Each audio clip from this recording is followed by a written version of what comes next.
성경 말씀 보겠습니다. 에베소서 4장입니다. 에베소 4장 20절 24절입니다. 같이 읽어보겠습니다. 오직 너희는 그리스도를 그같이 배우지 아니하였느니라. 진리가 예수 안에 있는 것 같이 너희가 참으로 그에게서 듣고 또한 그 안에서 가르침을 받았을진데 너희는 유혹의 욕심을 따라 썩어져가는 구습을 따르는 옛사람을 벗어버리고 오직 너희의 심령이 새롭게 되어 하나님을 따라 의와 진리의 거룩함으로 지으심을 받은 새 사람을 입으라. 오늘은 2021년을 시작하는 첫날입니다. 우리가 다 경험하고 알고 있는 것처럼 2020년도는 한 번도 경험하지 못한 일들을 저희들이 겪고 왔습니다. 사회 전체가 새로운 삶의 문화를 경험하고 있고 또 이런 일들이 앞으로 우리의 삶에 어떤 영향을 끼칠 것인지 예측하기가 굉장히 어렵습니다. 소위 미래학자들, 전문가라고들 이야기하는 분들이 이 문제를 가지고 이렇게 될 거다, 저렇게 될 거다라는 예측을 내놓지만 그런 얘기를 들어보면 기대감도 있고 또 두려움도 같이 섞여 있는 것을 보게 됩니다. 하지만 인간 역사를 가만히 돌아보면 인간 역사가 한 번도 조용하게 흘러온 적이 거의 없습니다. 세상은 정함이 없는 바다와 같다라고 볼 수 있죠. 잔잔할 때는 더할 나위 없이 좋고 또 아름답고 풍요로운 바다처럼 보이지만 그 바다가 경랑이 일 때에는 모든 것을 삼킬 것 같은 힘을 가지고 있고 그래서 우리에게 두려움을 주기도 합니다. 성경을 읽어보면 성경은 세상 그리고 인간의 삶을 바다와 같다라고 이렇게 비유해서 얘기합니다. 잔잔한 것 같기도 하고 그래서 득이하고 평안하고 모든 것을 내가 원하는 것을 다 얻어서 좋은 것 같은 삶을 살 때도 있고 때로는 우리가 감당할 수 없는 큰 파도를 만나기도 하기 때문에 성경은 인간의 역사 그리고 인간의 삶을 바다에 비유해서 얘기합니다. 신자의 인생이라고 해서 또 별다를 바가 없습니다. 신자의 삶도 바다와 같은 삶의 연속을 살아가죠. 정함이 없는 바다와 같이 우리가 사는 인생은 정함이 없습니다. 우리의 기대대로 흘러가지도 않고 또 우리가 기대한 것들을 만나지 못하기도 하죠. 그래서 성경은 신자들에게 이 정함이 없는 흔들리는 세상에 우리의 마음을 두지 말고 그 세상 가운데서 우리를 구속하신 그리스도 예수를 바라보고 살아야 한다라고 얘기합니다. 잔잔할 때나 혹은 파도가 격하게 몰아칠 때에도 신자에게 소망을 줄 수 있는 신자에게 견고한 힘을 주시는 분은 오직 예수 외에는 없다라고 얘기를 하죠. 그 말은 신자는 언제나 신자로 존재하고 또 신자답게 살아야 한다는 것을 의미합니다. 신자는 잔잔한 날에도 신자로 살아야 되고 파도가 격하게 몰아치는 날에도 신자는 신자로 살아야 합니다. 그러니까 어떤 환경과 어떤 조건, 그 어떤 조건도 우리가 신자로 살지 못한다라고 핑계할 수 있는 그런 환경과 조건은 없다는 거죠. 그러니까 결국 신자는 해가 바뀌어서 새롭게 시작할 때에도 예측할 수 없는 세상에서 그 어떤 파도도 흔들릴 수 없는 큰 배를 내가 소유하면 좋겠다라는 목표를 가지고 살아가기보다는 예수 그리스도에게 소망의 닻을 내리고 그리스도 예수 안에서 살아가는 법을 배워야 한다는 것이죠. 그렇게 살아가겠다고 결심하는 것이 신자의 새해맞이라고 볼 수 있습니다.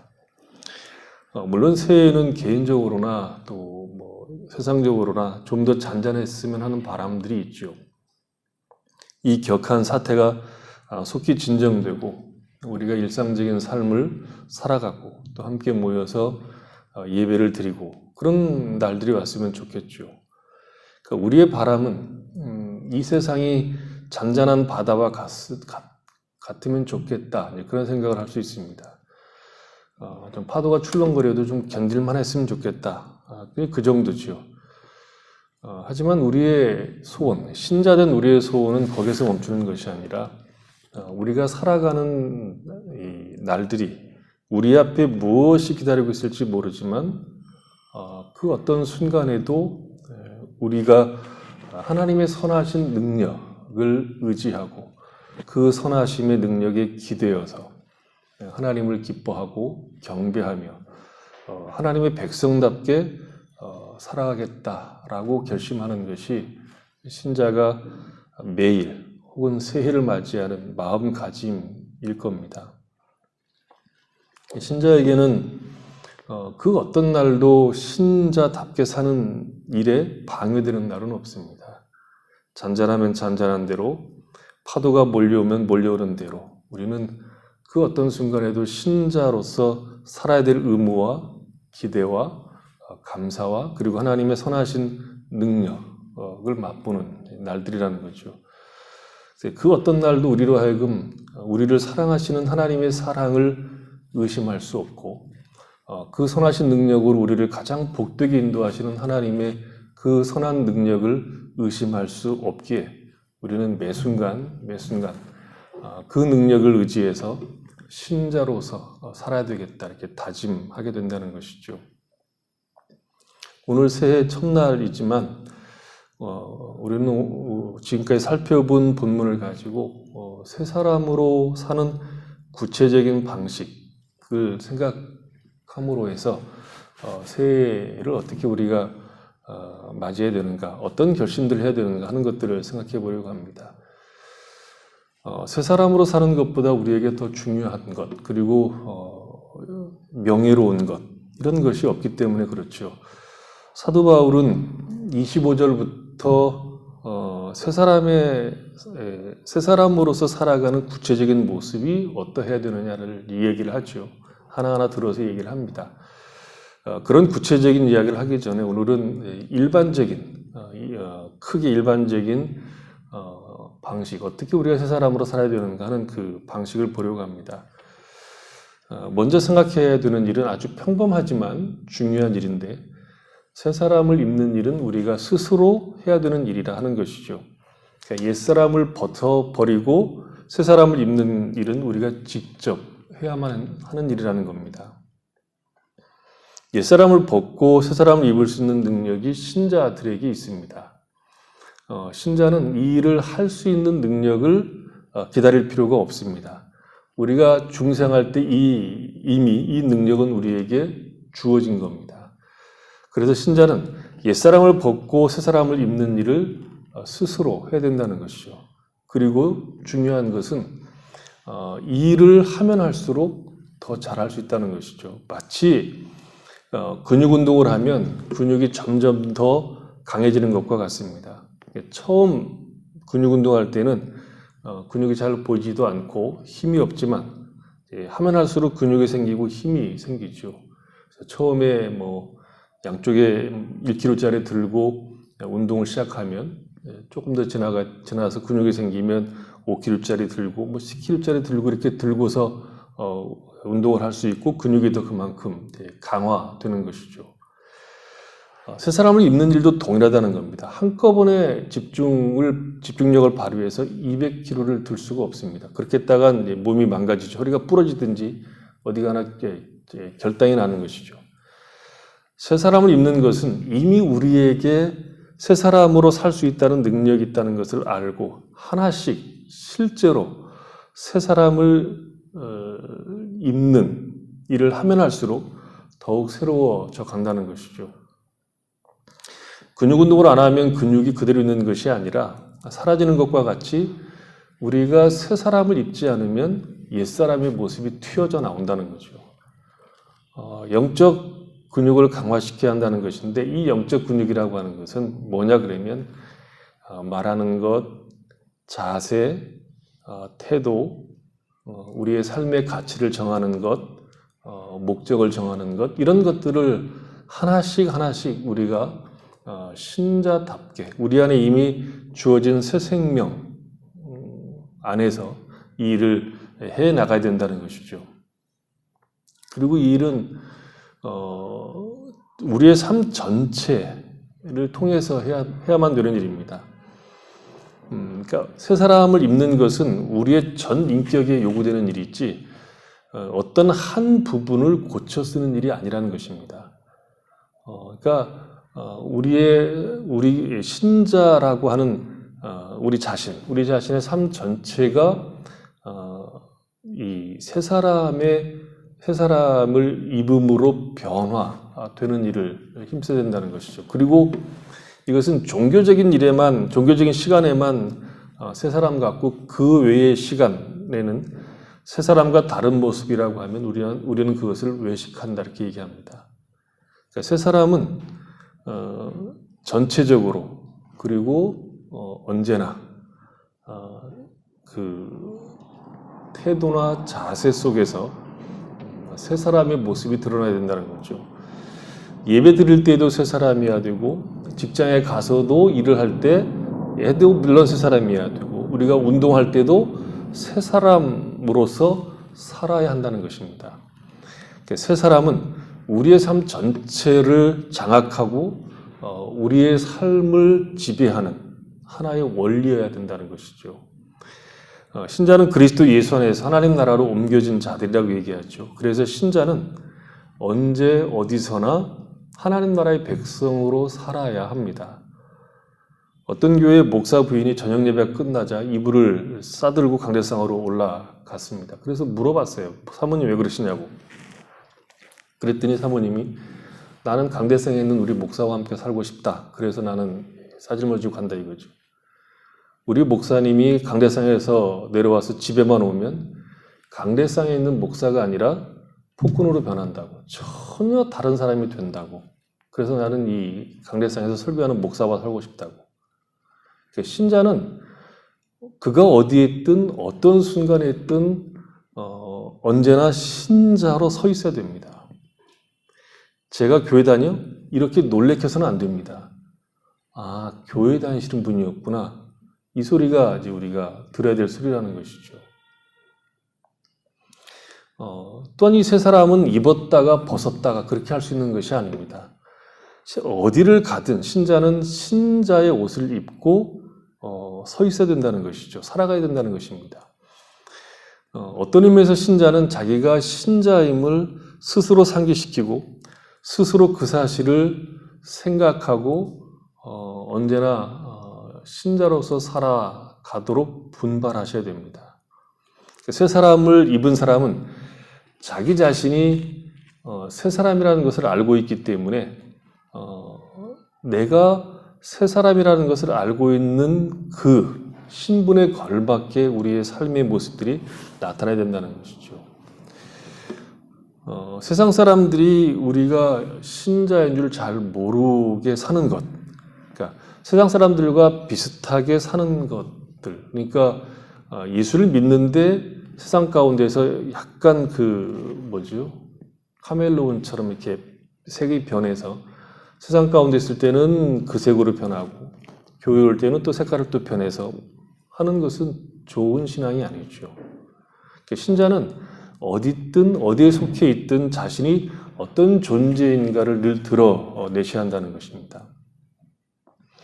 이런 새 사람을 입을 때 중요한 것이 뭐냐 그러면 그 새 사람으로 변화되는 이 일은 진리를 따라 되는 것이거든요. 그래서 진리를 잘 적용하는 것을 배워가야 됩니다.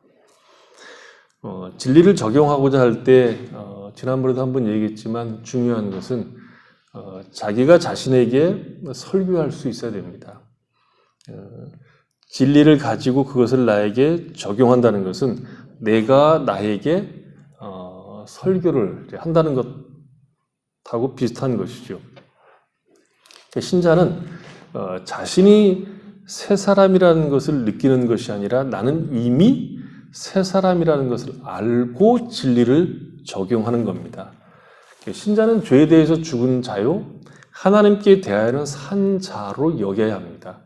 여긴다는 말은 그렇지 않은데 그렇게 생각하라는 뜻이 아니라 이미 이루어진 사실을 상기하고 그것을 확인하라 하는 의미에서 여긴다는 겁니다.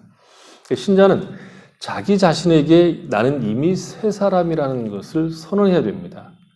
아침에 일어나서 긍정적인 사고를 한다고 오늘 하루는 좋은 날이 될 거야. 나는 귀한 존재니까 나는 행복한 인생이 될 거야. 라고 주문을 외우지 말고 나는 그리스도 예수 안에 있는 새 사람이다. 나는 세상에 속한 자가 아니라 그리스도 예수에게 속한 자다.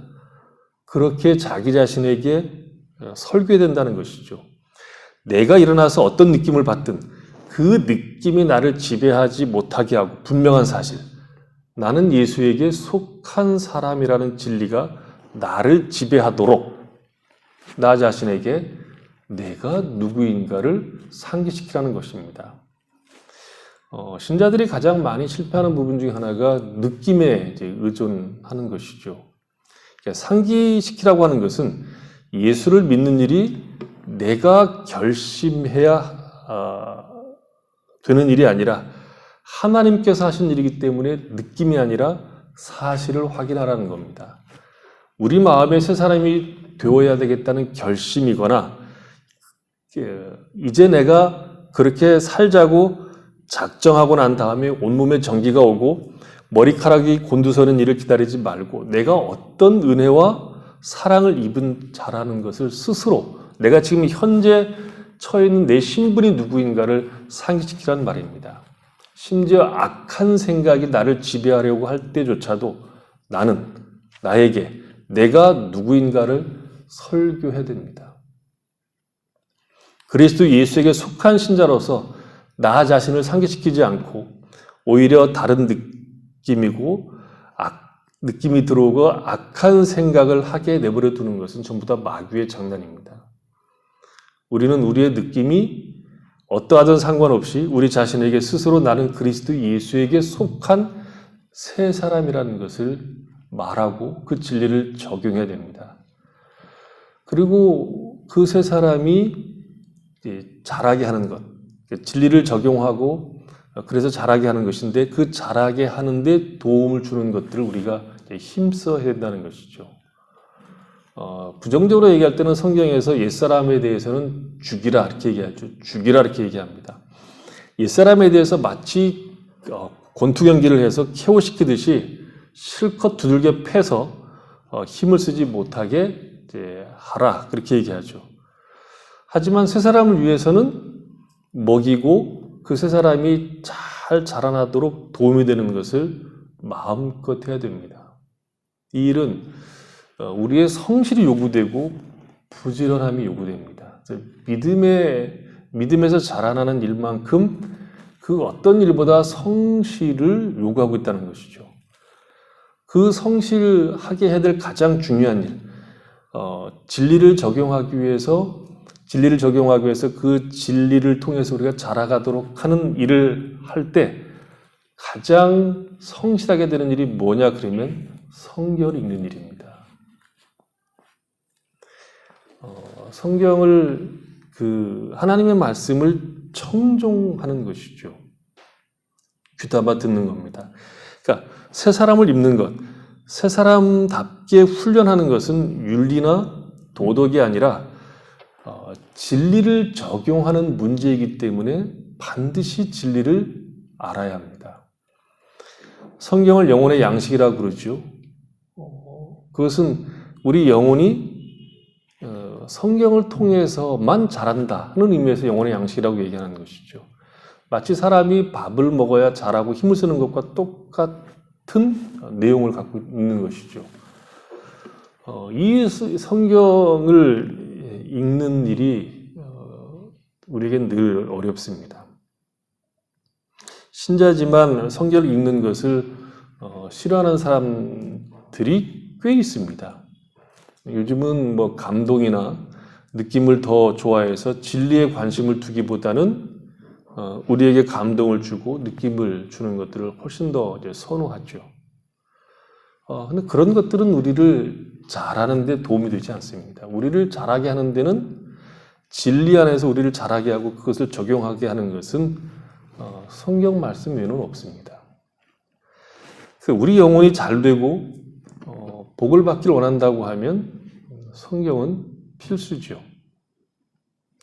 사람이 건강하기 위해서는 반드시 먹어야 합니다. 먹지 않고 건강하게 삶을 유지하는 것은 불가능하죠. 그래서 사람은 입맛이 떨어져도 밥맛으로 밥을 먹으려고 했습니다.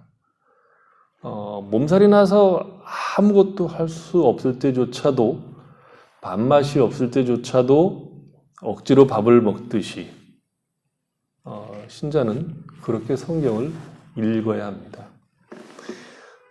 성경을 읽고 싶은 마음이 들지 않는 수만 가지 이유가 있더라도 우리는 성경을 펴서 그 말씀을 읽어야 하는 것이 자라가는 일의 첫 기초가 됩니다.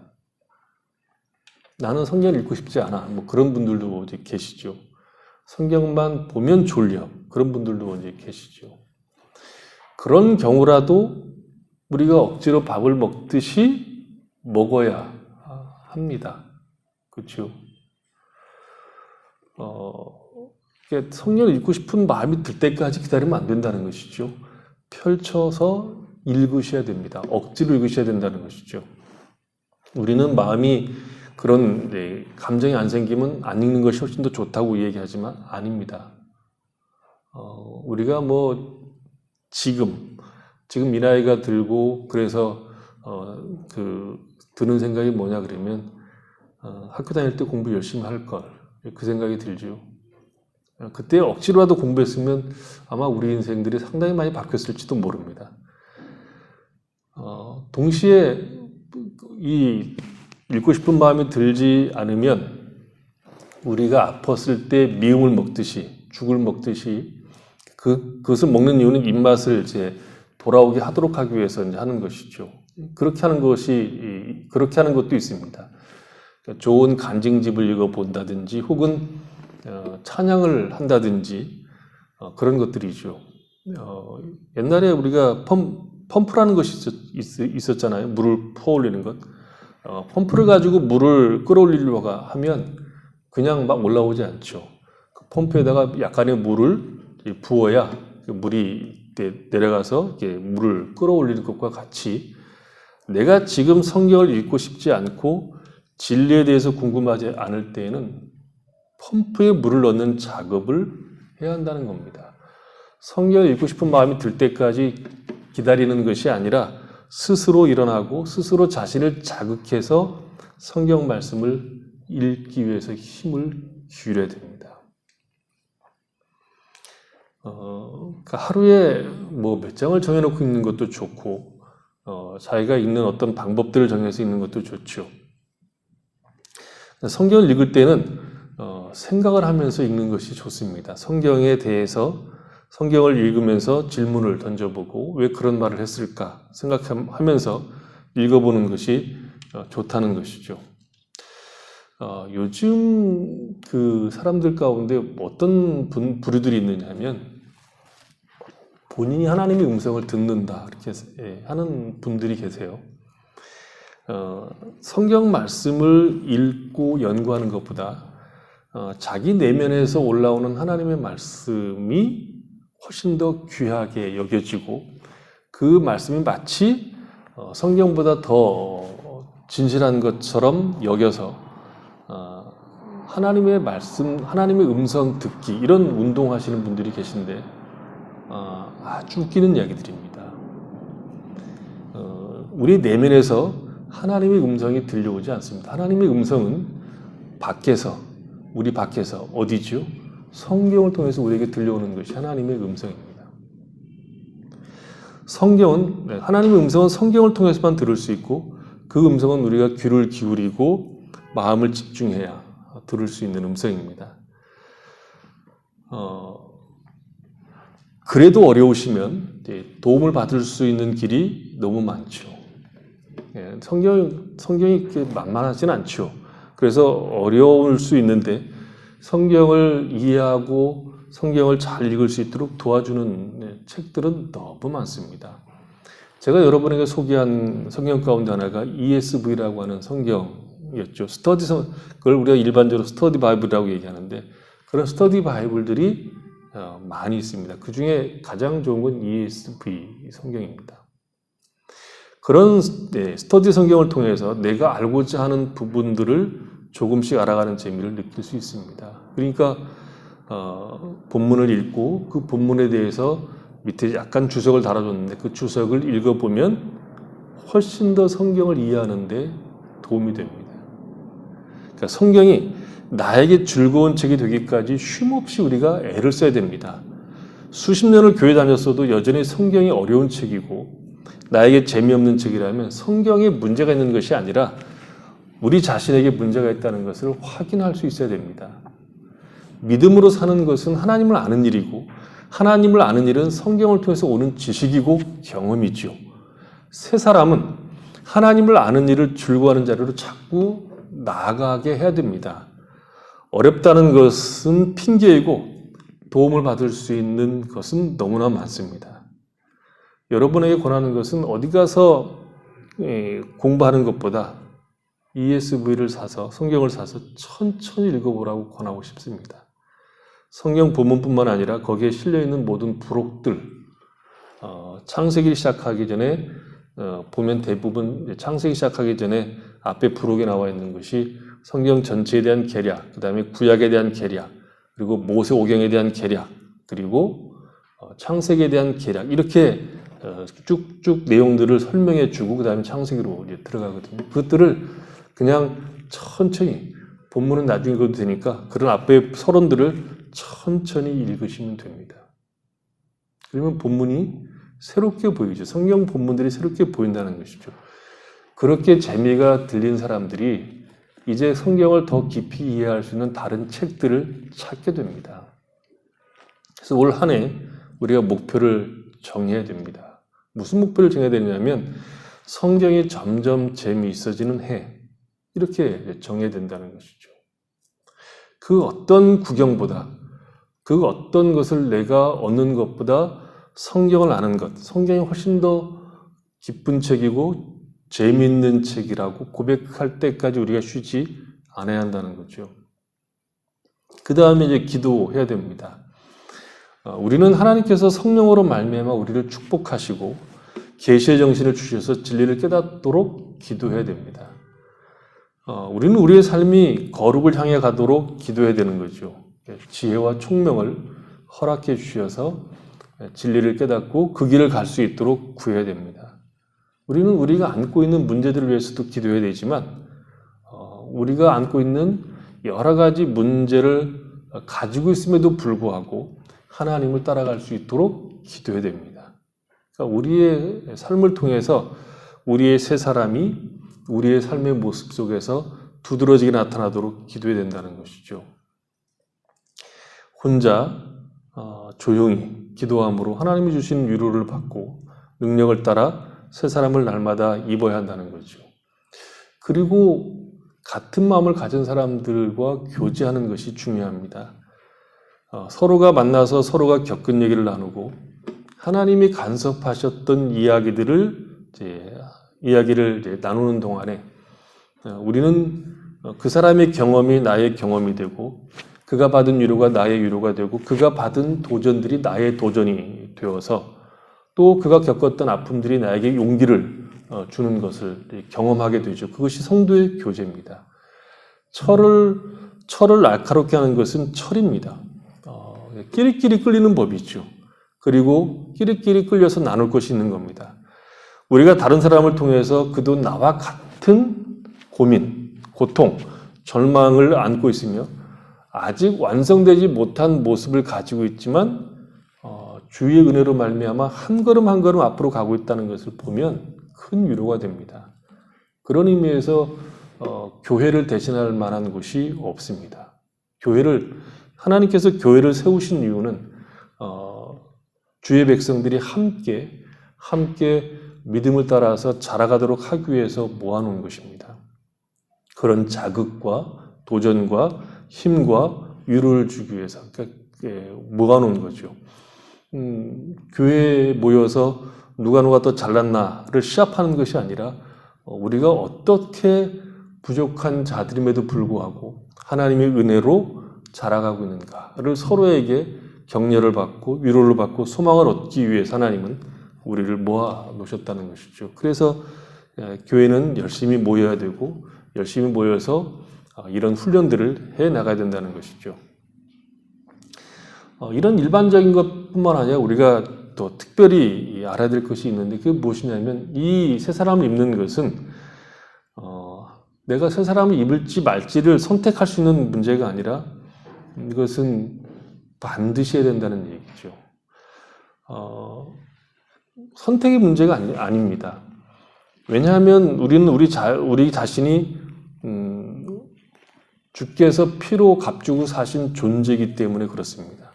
그러니까 신자는 자유로운 존재이면서 동시에 예수 그리스도의 종된 자로 서 있습니다. 말하자면 새 사람을 입으라고 하는 것은 엄밀하게 말해서 권면이 아니라 이것은 강력한 명령이라고 볼 수 있습니다. 우리가 해야 될 일은 그리스도의 종으로서 순종하는 것 외에는 없다는 거죠. 그래서 이 새 사람을 입는 일은 우리의 힘을 다 전력을 기울여서 해야 될 일이라고 말할 수 있습니다. 이 말은 우리 입장에서 이야기를 하면 우리가 누구인가를 알아야 된다는 것이죠. 성경은 예수를 믿는 사람들을 이야기할 때 빛이라고 얘기하죠. 빛 가운데 있다. 빛의 자녀들이다. 어둠에 속하지 않았다. 너희들은 빛 가운데 있으니까 정신 차리고 깨어서 정신을 차리고 빛의 자녀로 살아라. 그렇게 이야기하죠. 너희가 전에는 어둠이었지만 이제는 그 어둠에서 벗어나서 빛 가운데 생하고 있는 자녀들이니까 빛의 자녀로서 착함과 의로움과 진실함을 따라서 살아가라고 요구하고 있다는 것이죠. 그러니까 신자들은 자신이 이제 빛 가운데 있는 하나님의 자녀라고 하는 것을 반드시 숙지하고 우리가 가지고 있는 생각들, 우리가 가지고 있는 품행과 태도와 가치와 목적들이 달라야 된다는 것이죠. 구별돼야 됩니다. 지금도 그런 흔적들이 이제 남아있는 것들이 있죠. 가문의 전통이 있고 혹은 학교의 전통들이 있습니다. 이런 것들을 이제 다 무너뜨리려고 하는 이상한 이제 이 시대를 우리가 포스트 모던이라고 하는 시대인데 이런 것들이 다 가치가 없다 이렇게 이제 주장하는 것이 전통과 권위 자체를 뭉거뜨리는 것이 이제 현대가 가지고 있는 철학적 사상입니다. 이 전통이라고 하는 것은 그 가문이나 학교에 속한 자들이 내가 거기에 속해 있다는 자부심 때문에 연결되고 발전하고 명예가 있는 것이죠. 내가 속한 학교나 가문을 대수롭게 여기지 않으면 그 가문이 가지는 품이 있는 내용들이 절대로 만들어지지 않습니다. 신자는 자신이 어느 가문, 어느 학교, 어느 가정에 속한 자인가를 알아야 합니다. 우리가 누구인가를 잘 모를 때 신자로 사는 것이 얼마나 영예로운 것인지, 명예로운 것인지를 잘 모른다는 것이죠. 예수를 믿는 우리는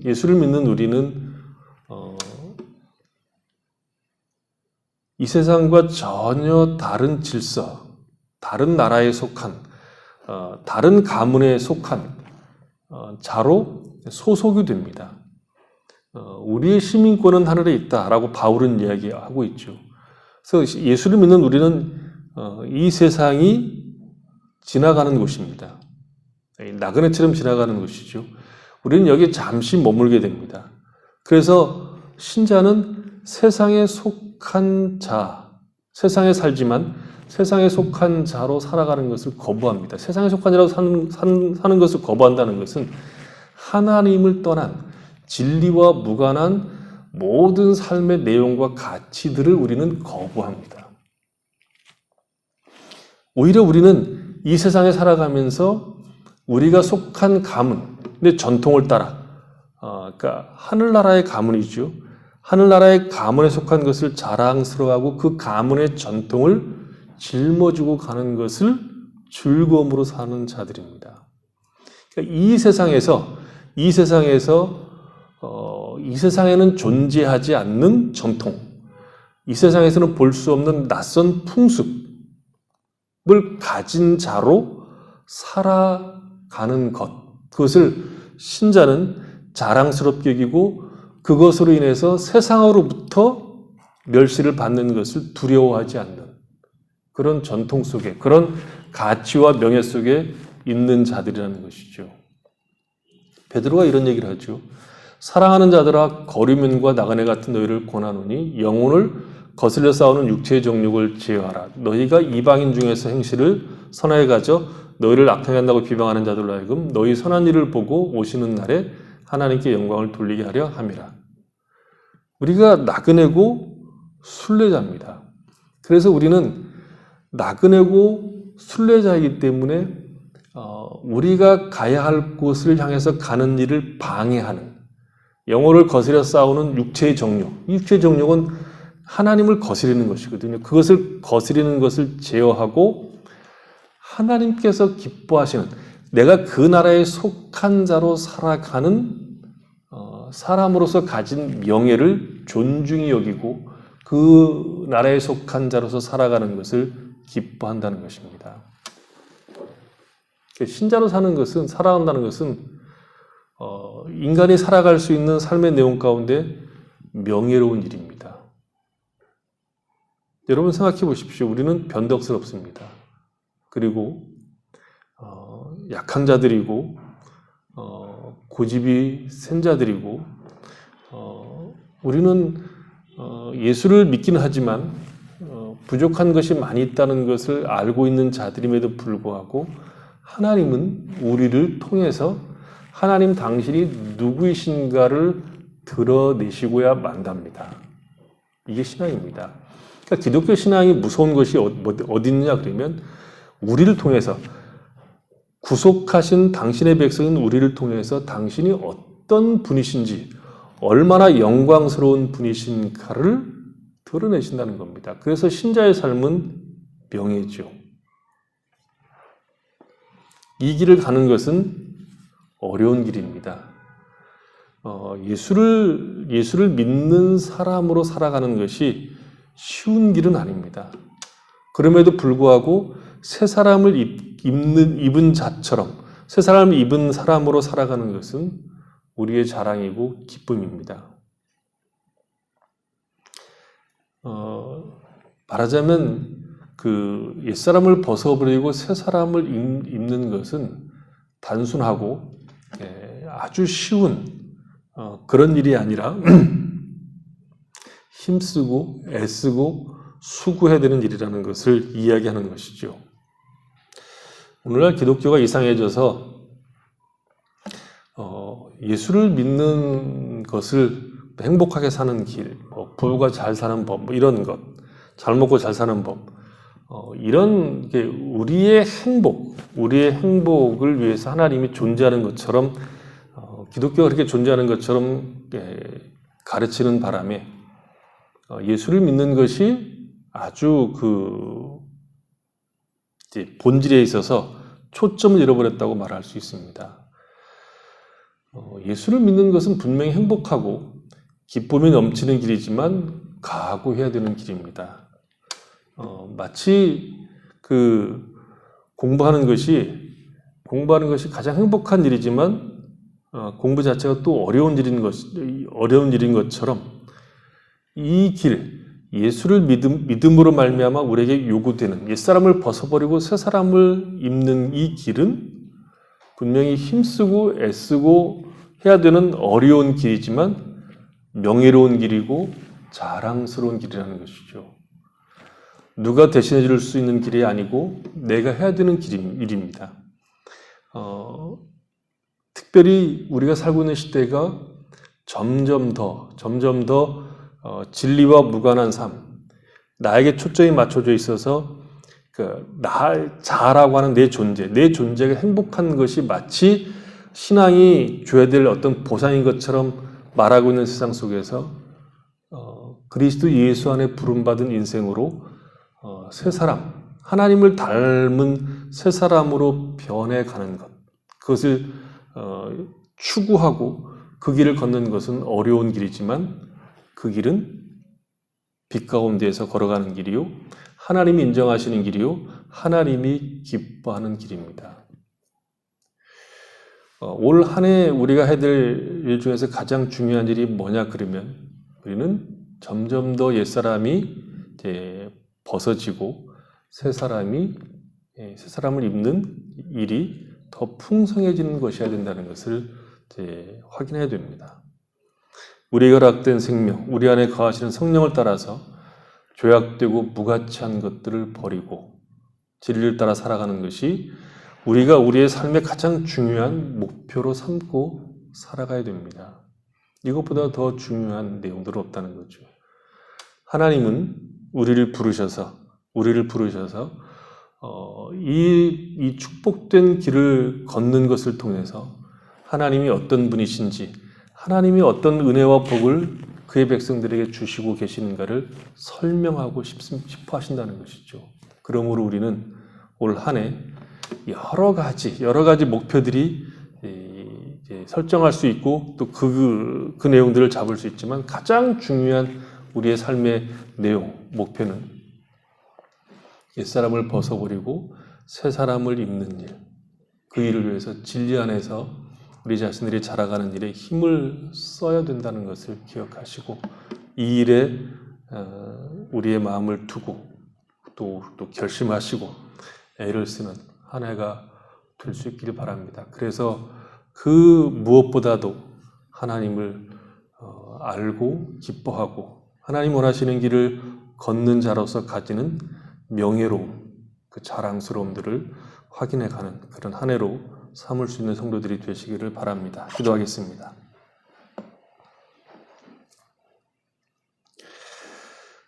하나님 우리 아버지, 올 한 해 저희들이 살아가는 동안에 옛사람을 벗고 새 사람을 입는 이 일에 우리의 온 힘을 기울이고 수고하고 애쓸 수 있는 그런 해가 되도록 은혜를 베풀어 주시옵소서. 예수를 믿는 사람답게 되는 빛 가운데 걸어가는 이 길이 우리의 자랑이요, 우리의 기쁨이요, 우리의 명예인 것을 확인하는 한 해가 될 수 있도록 은혜를 베풀어 주시옵소서. 우리가 무엇을 해도 어떤 일을 해도 언제 어디서나 하나님의 사람으로서 서 있는 이 자랑스러운 것들을 포기하지 않고 기쁨으로 이 길을 잘 걸어갈 수 있는 한 해가 되도록 복을 내려 주시옵소서. 예수님의 이름으로 기도했습니다.